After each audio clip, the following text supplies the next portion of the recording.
Journal de Jonathan Harker, suite, chapitre 2. 5 mai.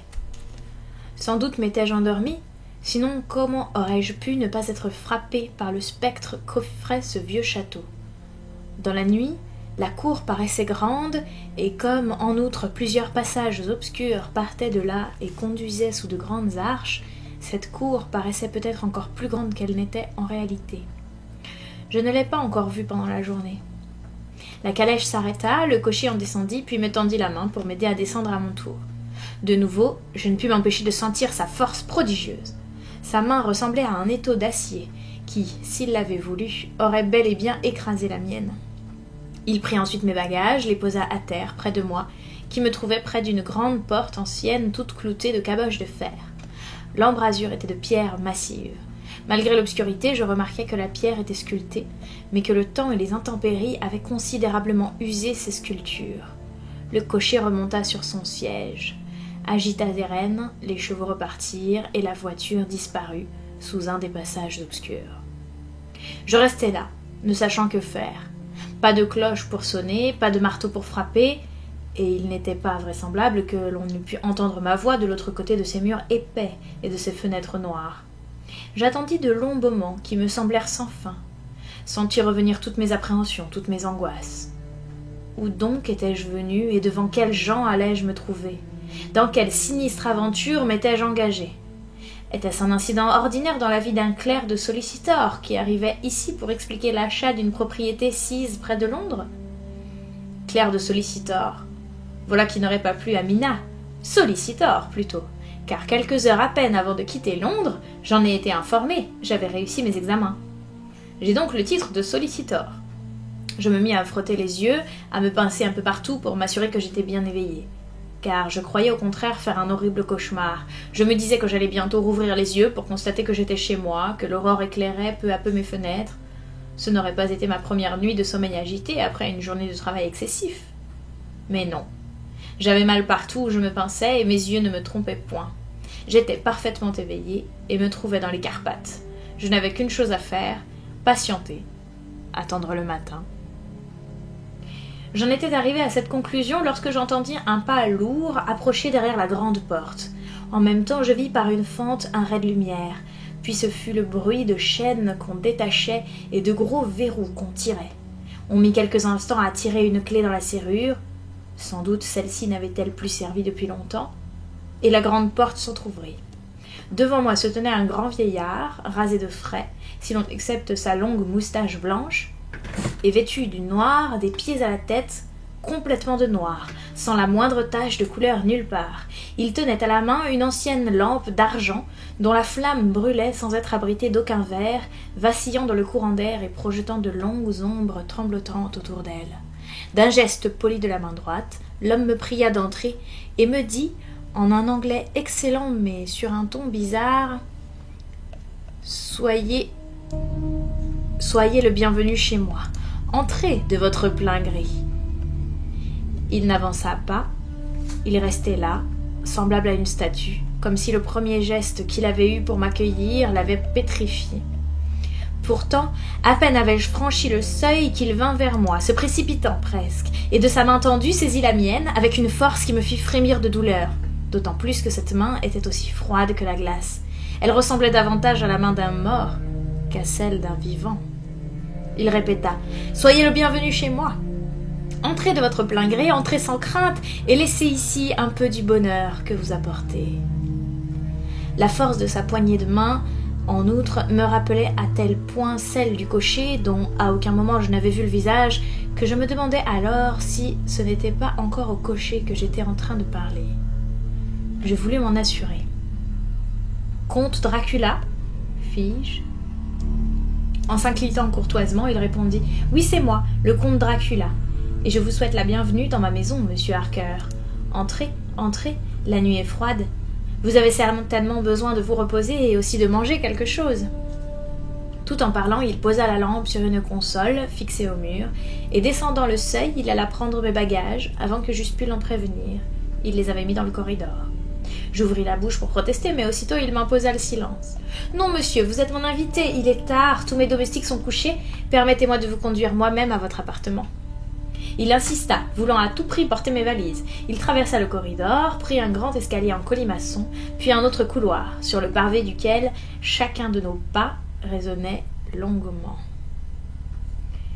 Arrivé au bout, il poussa une lourde porte, et je fus tout aise de me trouver dans une chambre bien éclairée, où la table était dressée pour le souper, et où un grand feu de bois flamboyait dans l'imposante cheminée. Le comte s'arrêta, déposa mes bagages, ferma la porte, et, traversant la chambre, se dirigea vers une autre porte, qui ouvrait sur une petite pièce octogonale, éclairée par une seule lampe.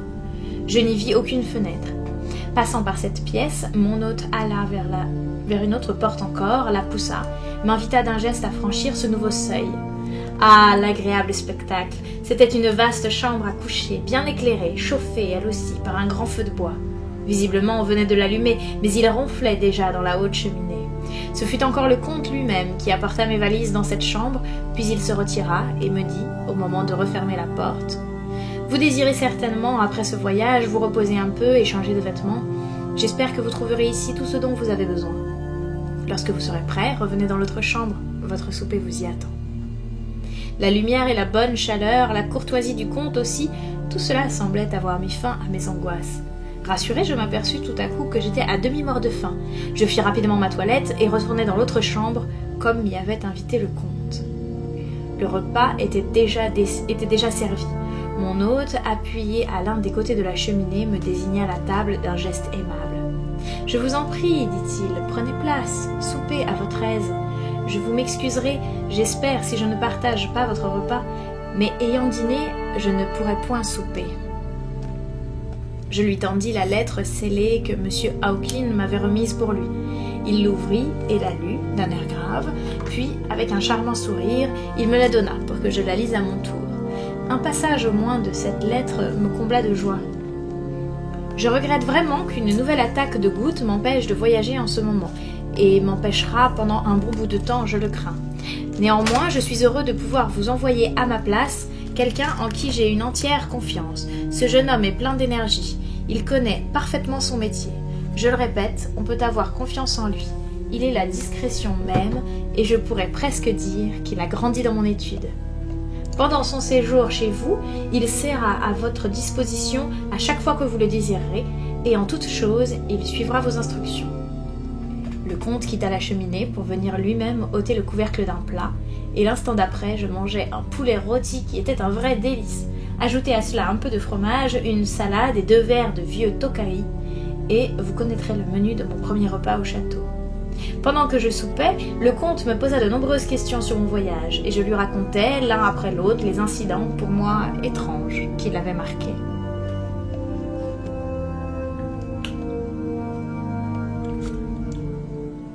Quand j'arrivais à la fin de mon récit, j'avais également terminé mon souper, et mon hôte, en ayant exprimé le désir, j'approchai une chaise du feu de bois pour fumer confortablement un cigare qu'il m'offrit, tout en s'excusant de ne pas fumer lui-même. C'était en vérité la première occasion qui m'était donnée de pouvoir bien l'observer, et ses traits accentués me frappèrent. Son nez aquilin lui donnait véritablement un profil d'aigle. Il avait le front haut, bombé, les cheveux rares aux tempes, mais abondants sur le reste de la tête. Les sourcils broussailleux se rejoignaient presque au-dessus du nez, et leurs poils, tant ils étaient longs et touffus, donnaient l'impression de boucler. La bouche, ou du moins ce que j'en voyais, donnait l'impression, sous cette énorme moustache, qu'elle avait une expression cruelle, et les dents, éclatantes de blancheur, étaient particulièrement pointues. Elles avançaient au-dessus des lèvres, dont le rouge vif annonçait une vitalité extraordinaire chez un homme de cet âge. Mais les oreilles étaient pâles et vers le haut se terminaient en pointe. Son menton large annonçait lui aussi de la force, et les joues, quoique creuses, étaient fermes. Une pâleur étonnante. Voilà l'impression que laissait ce visage. J'avais bien remarqué, certes, le dos de ses mains, qu'il tenait croisées sur ses genoux, et à la clarté du feu, elles m'avaient paru plutôt blanches et fines. Mais maintenant que je les voyais de plus près, je constatais au contraire qu'elles étaient grossières, larges, avec des doigts courts et gros. Aussi étrange que cela puisse sembler, le milieu des paumes était couvert de poils. Toutefois, les ongles étaient longs et fins, taillés en pointe. Quand le comte se pencha vers moi à me toucher, je ne pus m'empêcher de frémir. Peut-être son haleine sentait-elle mauvais? Toujours est-il que mon cœur se souleva et qu'il me fut impossible de le cacher. Le comte, sans aucun doute, le remarqua, car il recula en souriant d'un sourire qui me parut de mauvais augure, et qui me laissa encore mieux voir ses dents proéminentes. Puis il alla reprendre sa place près de la cheminée. Nous restâmes un bon moment sans parler, et comme en regardant autour de moi je levai les yeux vers la fenêtre, je la vis qui s'éclairait des premières lueurs de l'aube. Un lourd silence semblait peser sur toute chose. Pourtant, en écoutant attentivement, j'eus l'impression d'entendre des loups hurler dans la vallée. Les yeux de mon hôte brillèrent, et il me dit « Écoutez-les, les enfants de la nuit. En font-ils une musique ?» Lisant sans doute quelque étonnement sur mon visage, il ajouta « Ah, monsieur, des citadins comme vous ne pourront jamais éprouver les sentiments du chasseur. » Pensant soudain à autre chose, il se leva. « Mais vous devez être fatigué, fit-il. Votre chambre est prête, et demain vous dormirez aussi tard que bon vous semblera. Pour moi, je devrais m'absenter jusque dans l'après-midi. Dormez donc autant que vous en avez envie, et faites de beaux rêves. » S'inclinant courtoisement, toujours si courtoisement, pour me laisser passer, il ouvrit la porte de la petite pièce octogonale, et de là, je gagnai ma chambre à coucher. Je suis plongée dans une mer de doutes, de craintes. Je pense à toutes sortes de choses étranges et bizarres que je n'ose même pas évoquer clairement. Que Dieu me garde, ne serait-ce que pour ceux qui me sont chers. 7 mai. Le matin, à nouveau. Mais je suis bien reposée maintenant, et les dernières 24 heures se sont, à tout prendre, très bien passées. Je fais la grasse matinée, je me lève quand je veux. Une fois habillée, le premier jour, je suis allée dans la pièce où j'avais soupé la veille, et où le petit déjeuner était servi. Pour que le café restât chaud, on avait posé la cafetière dans l'âtre. Sur la table, je trouvais une carte portant ces mots « Je dois m'absenter, ne m'attendez pas, D ». Je déjeunais confortablement. Lorsque j'eus terminé, je cherchais des yeux une sonnette pour avertir les domestiques qu'on pouvait desservir. Mais je ne vis de sonnette nulle part. À considérer les richesses extraordinaires étalées un peu partout dans cette maison, il est difficile de ne pas s'étonner qu'il y manque des objets tout simplement utiles. Le service de table est en or, admirablement ciselé, sans aucun doute de très grande valeur. Les rideaux sont faits de tissus les plus somptueux, les plus coûteux, de même que les tentures de mon lit, et ce sont de semblables étoffes également qui recouvrent toutes les chaises et tous les fauteuils. Bien qu'anciennes de plusieurs siècles, elles sont encore en excellent état. J'en ai vu de pareilles à Hatton Court, mais là, elles sont pour la plupart fort usées et rongées par les mites. Mais il n'y a pas un seul miroir, pas un seul, dans aucune des chambres. Il n'y a pas une glace sur ma table de toilette, et quand je veux me raser ou me brosser les cheveux, je dois me servir du tout petit miroir de mon nécessaire de voyage. Pas de domestique non plus. Du moins, je n'en ai pas encore aperçu un seul. Du reste, je n'ai pas entendu le moindre bruit depuis que je suis ici, si ce n'est le hurlement des loups. Après mon repas, je ne sais vraiment s'il faut appeler le petit déjeuner ou le dîner, car il devait être 5 ou 6 heures quand je le pris. Je laissai passer quelques moments, puis j'eus envie de lire, ne voulant pas explorer le château avant d'en avoir demandé la permission au comte. Mais dans la pièce où je me trouvais, il n'y avait ni livre, ni journal, ni même de quoi écrire. Aussi allai-je ouvrir une des portes, et me trouvais précisément dans une sorte de bibliothèque où j'essayais d'ouvrir encore une autre porte, vis-à-vis de celle par laquelle je venais d'entrer. Mais elle était fermée à clé. Quelle agréable surprise de trouver là bon nombre de livres anglais. Il y en avait des rayons entiers, ainsi que plusieurs collections de revues et de journaux. Une table au milieu de la pièce était couverte de revues et de journaux anglais également, mais aucun de ces imprimés n'était récent. Les livres traitaient des sujets les plus divers, histoire, géographie, politique, économie politique, botanique, géologie, droit, et tous concernaient l'Angleterre, la vie et les coutumes anglaises. J'étais en train d'examiner tous ces titres lorsque la porte s'ouvrit et le comte entra. Il me salua d'une façon très cordiale, me demanda si j'avais passé une bonne nuit.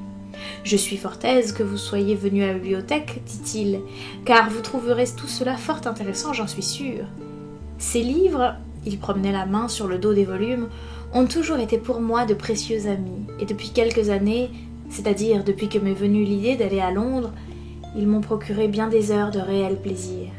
Ils m'ont fait connaître votre beau, votre magnifique pays, et connaître l'Angleterre, c'est l'aimer. Je voudrais tant me promener parmi la foule dans les rues de Londres, de cette grande ville imposante, me perdre dans la cohue de ces hommes et de ces femmes, partager l'existence de ce peuple en tout, ce par quoi il passe, et jusqu'à la mort même. Mais hélas, jusqu'ici c'est uniquement par des livres que je connais votre langue. J'espère, mon ami, que vous m'apprendrez à la parler. Mais comte, lui dis-je, vous connaissez, vous parlez parfaitement l'anglais. Il s'inclina, le visage très grave. Merci, mon ami, votre appréciation est flatteuse, mais je crains fort d'être encore très loin de mon but. Il est vrai que je connais le vocabulaire et la grammaire, mais quant à parler convenablement... Encore une fois, vous parlez parfaitement. Non, non, fit-il. Je sais bien que si j'étais à Londres, personne, à m'entendre parler, ne pourrait me prendre pour un Anglais. C'est pour cela que la connaissance que j'ai de l'anglais ne me suffit pas. Ici, je suis un gentilhomme, un boyard. Les petites gens me connaissent. Pour ces petites gens, je suis un seigneur. Mais être étranger dans un pays étranger, c'est comme si on n'existait pas. Personne ne vous connaît et donc ne se soucie le moins du monde de vous. Tout ce que je demande, c'est d'être considéré comme un homme semblable aux autres. C'est que personne ne s'arrête en me voyant ou ne m'interrompe la conversation en m'entendant parler pour jeter un dédaigneux « Ah, c'est un étranger ». J'ai été maître pendant tant d'années que je veux le rester. Du moins, je veux que personne ne soit mon maître. Vous arrivez chez moi non seulement comme l'agent de mon ami Peter Hawkins d'Exeter, afin de me mettre au courant de tout ce qui concerne ma nouvelle propriété londonienne. Votre séjour chez moi, je l'espère, se prolongera et ainsi, de conversation en conversation, je me familiariserai avec l'accent anglais. Je vous demande de relever la moindre des fautes que je ferai en parlant. Je suis navrée d'avoir dû m'absenter aussi longtemps aujourd'hui. Vous m'excuserez, n'est-ce pas, si je vous dis que j'ai à m'occuper de plusieurs affaires importantes. Je répondis que, évidemment, je l'excusais, et lui demandai s'il m'autorisait à venir dans la bibliothèque chaque fois que j'en aurais envie. « Certainement, fit-il. » Et il ajouta, « Vous pouvez aller partout où vous voulez dans le château, excepté dans les pièces dont vous trouverez les portes fermées à clé, et où, naturellement, vous ne désirerez pas entrer. Il y a une raison à ce que toutes les choses soient comme elles sont, et si vous les voyez comme je les vois, si vous les saviez également ce que je sais, peut-être comprendriez-vous mieux. » J'ai dit que je n'en doutais pas. Il poursuivit. Nous sommes en Transylvanie, et la Transylvanie n'est pas l'Angleterre. Nos us et coutumes ne sont pas les vôtres, et il y aura bien des choses qui vous paraîtront insolites.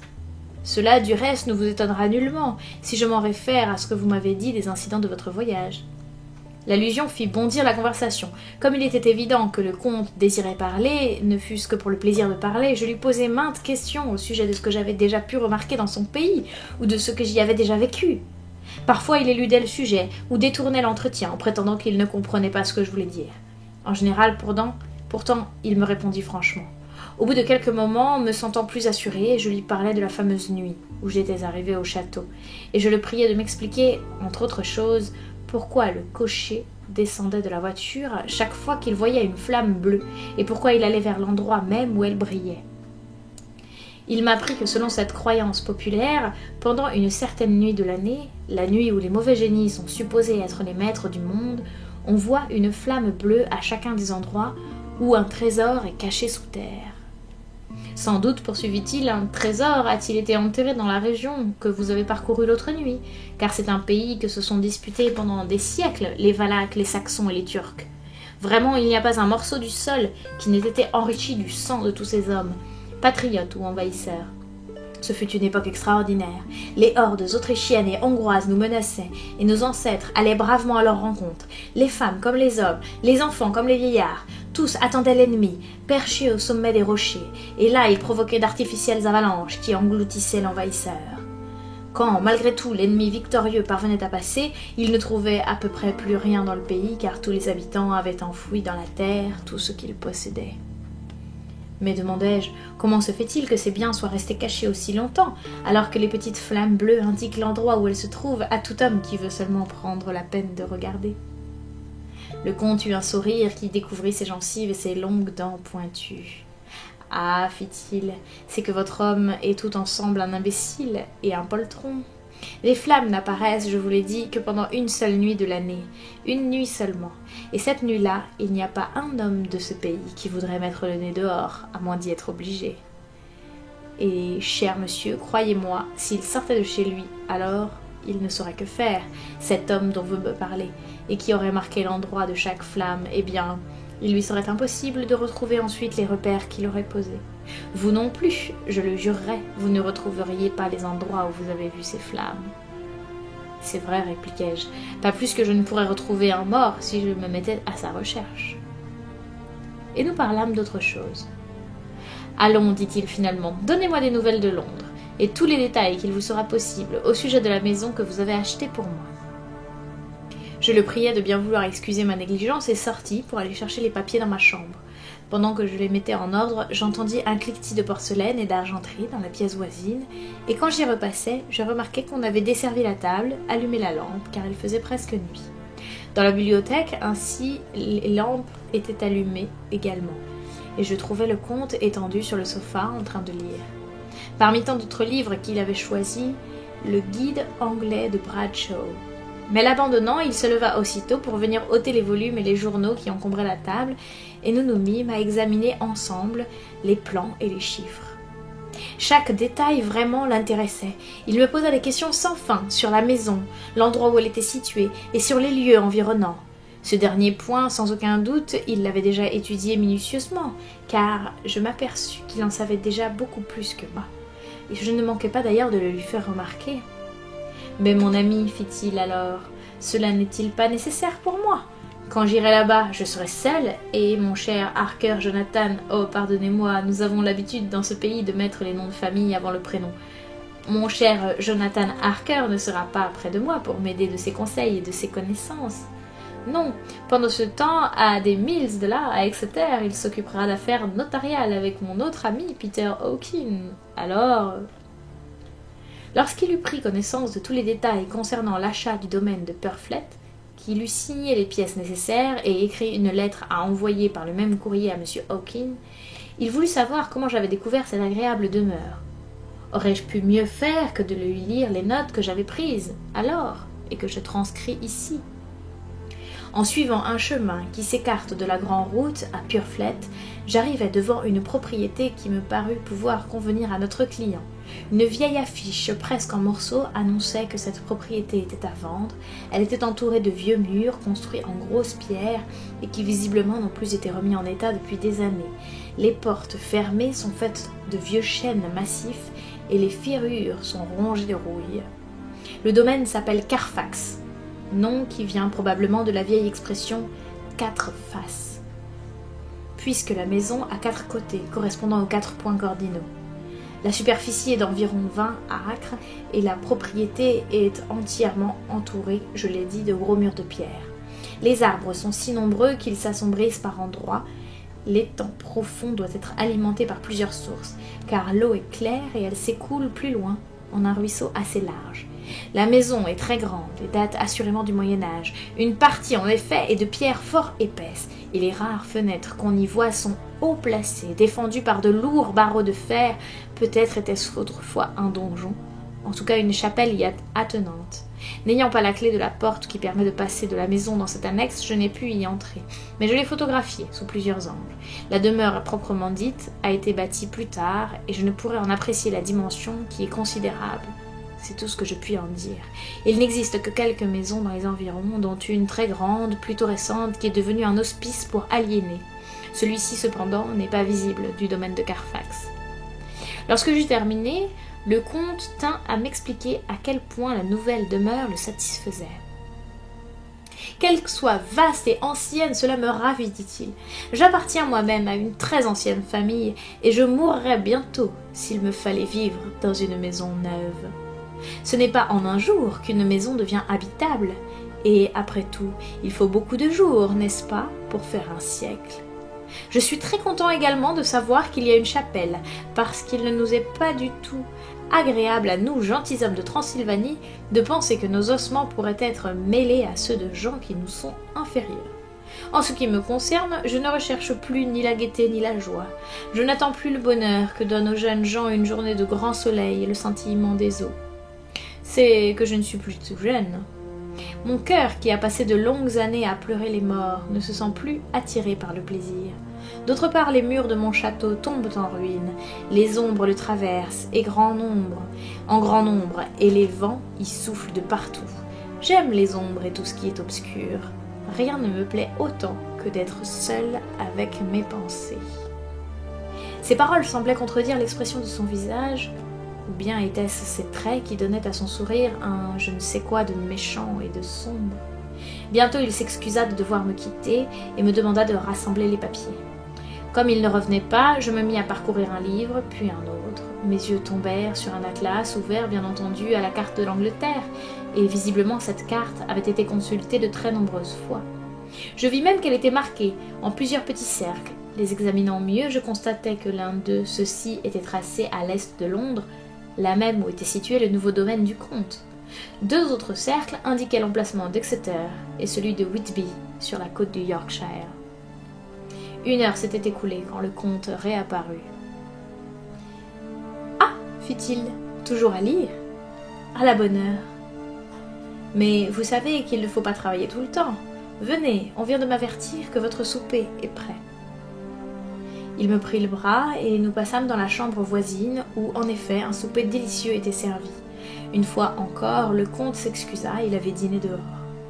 Mais comme le soir précédent, il s'assit près de moi et nous bavardâmes pendant tout le temps que je mangeais.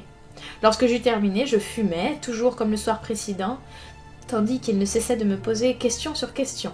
Les heures passaient, je devinais que la nuit devait être fort avancée, mais je ne disais rien, sentant qu'il était de mon devoir de complaire à mon hôte en toutes choses.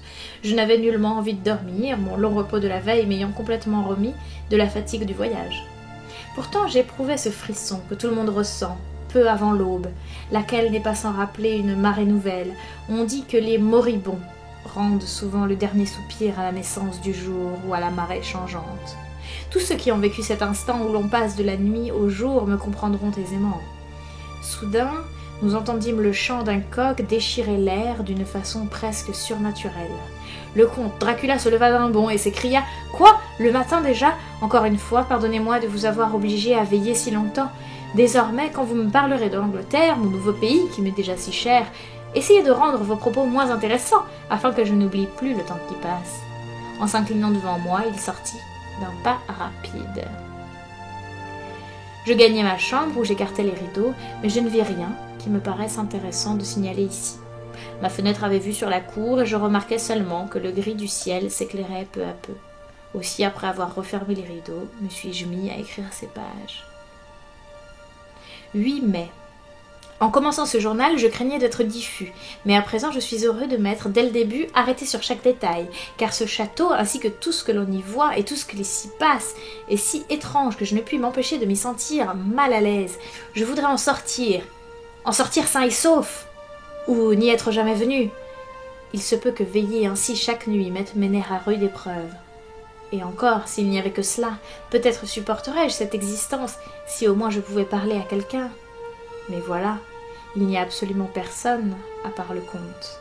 Or, s'il faut dire le fond de ma pensée, j'ai bien peur d'être ici la seule âme qui vive. Oui, si l'on me permet d'exposer des faits tels qu'ils sont, cela m'aidera peut-être à les subir avec un peu plus de patience, à mettre un frein à mon imagination. Sinon je suis perdue, les faits tels qu'ils sont, ou du moins tels qu'ils me semblent être. Quand je me fus mis au lit, je dormis quelques heures à peine, et sentant que je ne pourrais pas me rendormir, je me levai. J'avais accroché la petite glace de mon nécessaire à l'espagnolette de ma fenêtre, et je commençais à me raser, quand soudain je sentis une main se poser sur mon épaule, et je reconnus la voix du comte qui me disait « Bonjour !» Je sursautai, fort étonné de ne pas l'avoir vu venir, puisque dans le miroir, je voyais refléter toute l'étendue de la chambre qui se trouvait derrière moi. Dans mon mouvement de surprise, je m'étais légèrement coupée, ce que je ne remarquais pas au moment même. Lorsque j'eus répondu au comte, je regardai à nouveau dans le miroir, essayant de comprendre comment j'avais pu me tromper. Cette fois, il n'y avait pas d'erreur possible. Je savais que l'homme était tout près de moi. Il me suffisait de tourner légèrement la tête pour le voir contre mon épaule. Et pourtant son image n'était pas reproduite dans la glace. Toute la pièce derrière moi était reflétée dans le miroir, mais il ne s'y trouvait qu'un seul homme, celui qui écrit ces lignes. Ce fait stupéfiant, venant s'ajouter à d'autres mystères, ne fit qu'accentuer la sensation de malaise que j'éprouve toujours lorsque le comte est là. Mais au même moment, je m'aperçus que je saignais un peu au menton. Posant mon rasoir, je tournai la tête à demi pour chercher des yeux un morceau de coton. Quand le comte vit mon visage, ses yeux étincelèrent d'une sorte de fureur diabolique, et tout à coup il me saisit la gorge. Je reculai brusquement, et sa main toucha le chapelet auquel était suspendu le petit crucifix. À l'instant, il se fit en lui un tel changement, et sa fureur se dissipa d'une façon si soudaine que je pouvais à peine croire qu'il s'était mis réellement en colère. « Prenez garde, me dit-il, prenez garde lorsque vous vous blessez. Dans ce pays, c'est plus dangereux que vous ne le pensez. » Puis, décrochant le miroir de l'espagnolette, il poursuivit « Et si vous êtes blessé, c'est à cause de cet objet de malheur. Il ne fait que flatter la vanité des hommes, mieux vaut s'en défaire. » Il ouvrit la lourde fenêtre d'un seul geste de sa terrible main et jeta le miroir qui alla se briser en 1000 morceaux sur le pavé de la cour. Puis il sortit de la chambre sans plus prononcer un mot. Comment vais-je pouvoir me raser maintenant? Je ne vois qu'un moyen, me servir en guise de miroir du boîtier de ma montre ou du fond du récipient où je mets le blaireau. Ce récipient étant heureusement en métal. Quand j'entrai dans la salle à manger, le petit déjeuner était servi, mais je ne vis le comte nulle part. Aussi bien je déjeunais seul. Je n'ai pas encore vu le comte manger ou boire. Quel homme singulier. Après mon repas, l'envie me prit d'aller à la découverte du château. Je me dirigeai vers l'escalier, et près de là était ouverte une porte d'une chambre dont la fenêtre donnait sur le côté sud. De cet endroit, la vue splendide me permit de découvrir un vaste paysage. Le château est bâti sur le rebord même d'un précipice impressionnant. Une pierre que l'on jetterait d'une des fenêtres tomberait 1000 pieds plus bas sans avoir rien touché sur son parcours. Aussi loin que l'on puisse voir, c'est une véritable mer de cimes vertes d'arbres entrecoupés çà et là, et lorsque s'ouvre un creux dans la montagne. On distingue aussi comme des fils argentés, ce sont les ruisseaux qui courent entre les gorges profondes à travers cette immense forêt. Mais je ne suis pas en humeur de décrire toutes ces beautés naturelles, car lorsque j'eus contemplé un moment le paysage, je poursuivis mon exploration. Des portes partout, et toutes fermées à clé ou au verrou. Il est impossible de sortir d'ici, sauf peut-être par les fenêtres pratiquées dans les hauts murs. Le château est une vraie prison, et j'y suis prisonnier. Chapitre 3, journal de Jonathan Harker, suite. Prisonnier, quand je compris cela, je crus devenir fou. En courant, je montais et descendais les escaliers à plusieurs reprises, essayant d'ouvrir chaque porte que je rencontrais, regardant anxieusement par toutes les fenêtres devant lesquelles je passais. Mais bientôt le sentiment de mon impuissance anéantit toute volonté en moi, et quand j'y songe maintenant que quelques heures se sont écoulées, je me dis que vraiment j'étais fou, car je m'en rendis compte, je me débattais, tel un rat dans une trappe. Une fois cependant, je sus qu'il n'y avait, hélas, rien à faire. Je m'assis tranquillement, calme, je crois, comme jamais je ne l'avais été dans ma vie, pour réfléchir à ma situation et chercher comment je pourrais tout de même y remédier. À l'heure qu'il est, j'y réfléchis toujours sans être parvenu à aucune conclusion. Je suis certain d'une seule chose, c'est qu'il est absolument inutile de faire part au comte de mes sentiments. Mieux que quiconque, il sait que je suis prisonnière ici. Il l'a voulu, et sans aucun doute a-t-il ses raisons pour cela. Si donc je me fiais à lui, il est trop évident qu'il ne me dirait pas la vérité. Pour peu que je distingue clairement la ligne à suivre, il me faudra taire ce que je viens de découvrir, ne rien laisser soupçonner de mes craintes, et garder les yeux ouverts. Je suis, je le sais, ou bien comme un petit enfant abusé par la peur, ou bien dans de beaux draps. Et s'il en est ainsi, j'ai besoin, et j'aurai besoin dans les jours à venir, de toute ma clairvoyance. J'en étais arrivé à ce point de mes réflexions quand j'entendis la grande porte d'en bas se refermer. Le comte était rentré. Il ne vint pas tout de suite dans la bibliothèque, et moi, sur la pointe des pieds, je retournai dans ma chambre. Quelle ne fut pas ma surprise de le trouver là, en train de faire mon lit. Je fus grandement étonnée, certes, mais cela eut aussi pour effet de me confirmer ce que je pensais depuis le début. Il n'y avait pas de domestique dans la maison, et quand un peu plus tard je le vis par la fente de la porte mettre le couvert dans la salle à manger, je n'en doutais plus, car s'il se chargeait de ces tâches, c'est qu'il n'y avait personne d'autre pour les remplir. Je frissonnais horriblement, en songeant alors que s'il n'y avait aucun domestique dans le château, c'était le comte en personne qui conduisait la voiture qui m'avait amené. Si telle était la vérité, que signifie ce pouvoir qu'il a de se faire obéir des loups comme il l'a fait, en levant simplement la main? Pourquoi tous les habitants de Bistrise et tous mes compagnons de diligence nourrissaient-ils de telles craintes pour moi? Pourquoi m'avait-on donné la petite croix, la gousse d'ail et la rose sauvage?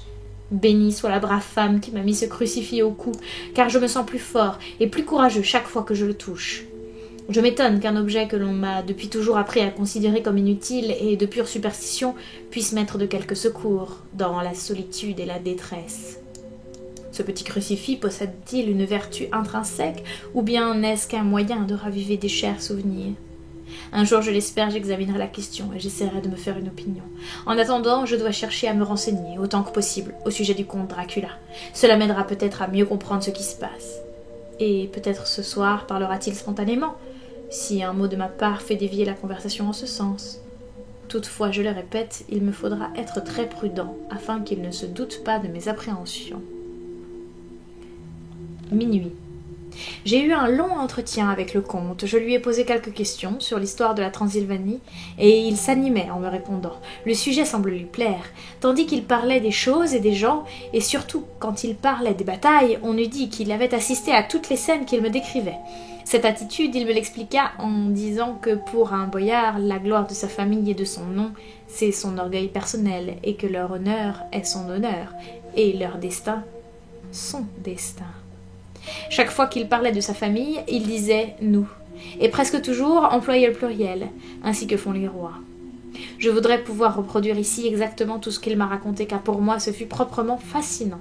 Il me semblait entendre toute l'histoire du pays, il s'excitait de plus en plus, il marchait de long en large dans la pièce, tout en tirant sur sa grande moustache blanche, en saisissant n'importe quel objet sur lequel il mettait la main comme s'il voulait l'écraser.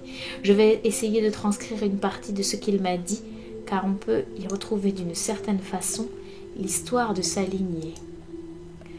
Nous, les Seckler, nous avons le droit d'être fiers, car dans nos veines coule le sang de maints peuples braves et courageux qui se sont battus comme des lions pour s'assurer la suprématie.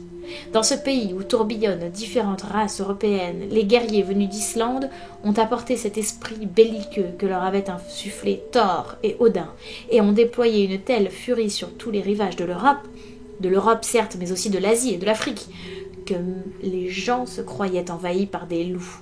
En arrivant ici même, ces guerriers redoutables rencontrèrent des Huns, qui avaient partout semé le fer et la flamme, si bien que leurs victimes agonisantes affirmaient que dans les veines de leurs bourreaux coulait le sang de vieilles sorcières expulsées de City qui s'étaient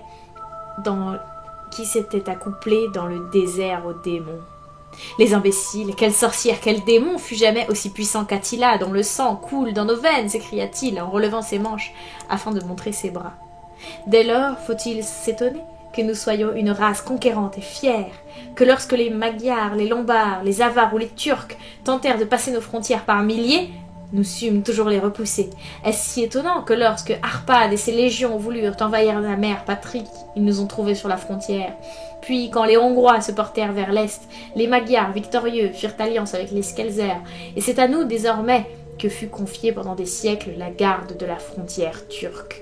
Bien plus notre vigilance là-bas semblait ne devoir jamais prendre fin, car selon l'expression des Turcs eux-mêmes, l'eau dort, mais l'ennemi veille. Qui donc parmi les 4 nations rassembla plus vite autour de l'étendard du roi quand il retentit à l'appel aux armes? Et quand donc fut lavée la grande honte de mon pays, la honte de Kassova, lorsque les drapeaux des Valaques et des Magyars se sont abaissés sous le croissant? Et n'est-ce pas un des miens qui traversa le Danube pour aller battre le Turc sur son propre sol? Oui, c'est un Dracula, maudit soit son frère indigne qui se vendit ensuite au peuple turc et qui fit peser sur tous la honte de l'esclavage. N'est-ce pas ce même Dracula qui légua son ardeur patriotique à l'un de descendants qui plus tard traversa de nouveau le fleuve avec ses troupes pour envahir la Turquie? Et qui ayant battu en retraite, revint plusieurs fois à la charge, seul, laissant derrière lui le champ de bataille où gisaient des soldats, parce qu'il savait que finalement, à lui seul, il triompherait. On prétend qu'en agissant ainsi, il ne pensait qu'à lui, mais à quoi serviraient des troupes si elles n'avaient un chef? Où aboutirait la guerre s'il n'y avait pour la conduire un cerveau et un cœur? De nouveau, lorsqu'après la bataille de Mohacs nous parvîmes à rejeter le joug hongrois, nous, les Dracula, nous fûmes une fois encore parmi les chefs qui travaillèrent à cette victoire. Ah, jeune homme, les Skelzer et les Dracula ont été leur sang et leur cerveau et leurs épées. Les Skelzer peuvent se vanter d'avoir accompli ce que ces parvenus, les Habsbourg et les Romanov, ont été incapables de réaliser. Mais le temps des guerres est passé. Le sang est considéré comme une chose trop précieuse en notre époque de paix déshonorante. Et toute cette gloire de nos grands ancêtres n'est plus qu'un beau conte. Lorsqu'ils se tuent, le matin était proche et nous nous séparâmes pour aller nous coucher. Ce journal ressemble terriblement au conte des Mille et une nuits, car tout cesse au premier chant du coq. Tout cesse au premier chant du coq. Et sans doute fait-il songer aussi à l'apparition devant Hamlet du fantôme de son père. 12 mai. Qu'on me permette d'exposer les faits dans toute leur nudité et leur crudité telles qu'on peut les vérifier dans les livres et dont il est impossible de douter. Il me faut prendre garde de ne pas les confondre avec ce que j'ai pu moi-même observer ou avec mes souvenirs. Hier soir, lorsque le comte a quitté sa chambre pour venir me retrouver, tout de suite il s'est mis à m'interroger sur des questions de droit, sur la façon de traiter certaines affaires. Justement, ne sachant que faire d'autre et pour m'occuper l'esprit, j'avais passé la journée à consulter plusieurs livres, à revoir divers points que j'avais étudiés à Lincoln Inn. Comme dans les questions que me fit mon hôte, il y avait un certain ordre, je vais essayer de le respecter en le rappelant ici, cela me sera peut-être utile un jour. D'abord, il me demanda si, en Angleterre, on pouvait avoir 2 solliciteurs à la fois, ou même plusieurs. Je lui répondis qu'on pouvait en avoir une douzaine si on le désirait, mais qu'il était cependant plus sage de n'en prendre qu'un pour une même affaire, qu'en ayant recours à plusieurs solliciteurs en même temps, le client était certain d'agir contre ses propres intérêts. Le comte sembla parfaitement comprendre cela, et il me demanda alors s'il y aurait quelques difficultés d'ordre pratique à prendre par exemple un solliciteur pour veiller à des opérations financières et un autre pour recevoir des marchandises expédiées par bateau, au cas où le premier solliciteur habiterait loin de tout port. Je le priai de s'expliquer plus clairement afin que je ne risque pas de me méprendre sur le sens de sa question. Il reprit. Eh bien, supposons ceci. Notre ami commun, M. Peter Hawkins, à l'ombre de votre belle cathédrale d'Exeter, laquelle se trouve assez loin de Londres, achète pour moi et par votre intermédiaire une demeure dans cette dernière ville. Bon. Maintenant, laissez-moi vous dire franchement, car vous pourriez trouver bizarre que je me sois adressé pour cette affaire à un homme qui réside aussi loin de Londres, et non pas tout simplement à un londonien, que je tenais à ce qu'aucun intérêt particulier ne vienne contrecarrer le mien propre. Or, un solliciteur londonien aurait pu être tenté, dans une pareille transaction, de chercher un profit personnel ou de favoriser un ami. C'est pourquoi j'ai préféré chercher ailleurs un intermédiaire qui, je le répète, servirait au mieux mes propres intérêts. Supposons à présent que moi, qui fais beaucoup d'affaires, je veuille envoyer des marchandises, mettons à Newcastle, ou à Durham, ou à Harwich, ou à Douvres. N'aurais-je pas plus de facilité en m'adressant à un homme d'affaires installé dans l'un ou l'autre de ces ports ? Je lui répondis que certainement il serait plus facile, mais que les solliciteurs avaient créé entre eux un système d'agence permettant de régler toute affaire locale d'après les instructions de n'importe quel solliciteur. Le client peut ainsi confier ses intérêts à un seul homme et ne plus s'occuper de rien. Mais, reprit-il, dans mon cas, pourrais-je moi-même diriger l'affaire ? Naturellement, fis-je, cela se voit bien souvent lorsque l'intéressé ne désire pas que d'autres personnes aient connaissance des transactions en cours. Bon, dit-il. Puis il s'informa de la façon dont il fallait s'y prendre pour faire des expéditions, me demanda quelles étaient les formalités exigées et à quelles difficultés on risquait de se buter si l'on n'avait pas songé auparavant à prendre certaines précautions. Je lui donnai toutes les explications dont j'étais capable et je suis sûre qu'en me quittant, il dut avoir l'impression d'être passé à côté de sa vocation. Il aurait rempli à la perfection la profession de solliciteur car il n'avait rien à quoi il n'eût pensé, rien qu'il n'eût prévu. Pour un homme qui n'est jamais allé en Angleterre et qui, évidemment, n'avait pas une grande pratique des choses de la loi, ses connaissances à ce sujet et aussi sa perspicacité étaient étonnantes. Lorsqu'il eut tous les renseignements qu'il désirait, et que de mon côté j'eus vérifié certains points dans les livres que j'avais sous la main, il se leva brusquement, et me demandant « Depuis votre dernière lettre, avez-vous eu de nouveau écrit à M. Peter Hawkins ou à d'autres personnes ?» Ce ne fut pas sans quelque amertume que je lui répondis que non, que je n'avais pas encore eu l'occasion d'envoyer aucune